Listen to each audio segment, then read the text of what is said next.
So, since nihawa siya diri, wa siya moangay diri, nga side, malhin man siya diri.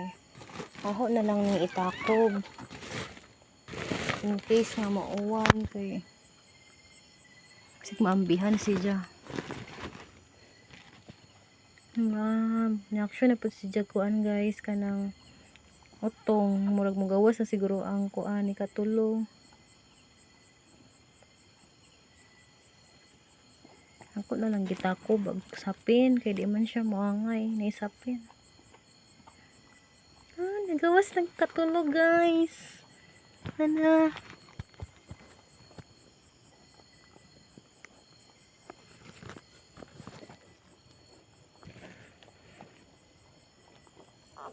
Ana sis? Gawas na sis?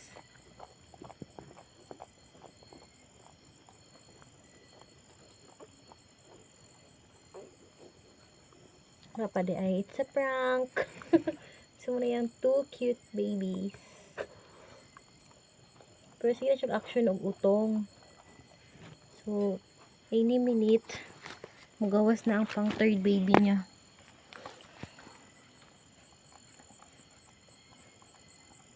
I think you don't need my help naman siguro sis no. Last na diyang panganak mong guys kay ako'y kumadraw na.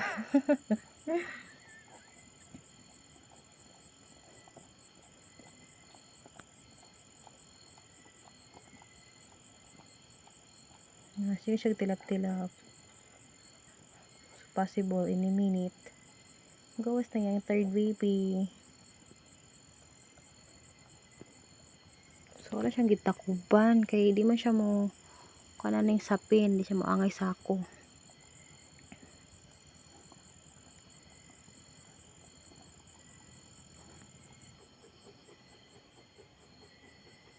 Kaya na ni mo sisa. Tugod na ko sisa. Good night mga princess.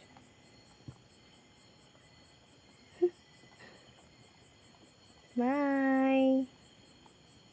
Basta ako nang gitabunan ni mong bye. Basig mauwan ng good. Diyan mo may bituon. Diyan may bituon sa langit. So diya siya diri. Iniha diri siya si karot.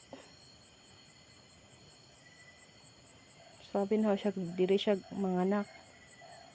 Balhin man siya dito. So ako nang gitabunan. Kung man siya maangay ko sapin nga sa ako.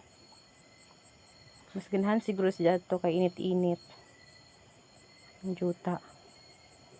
So ako na lang gihimong takob. Kaya in case nga mauwan, dala tugmi.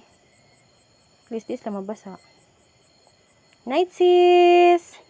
Princess! Sis! Good night! Sis! Bye-bye!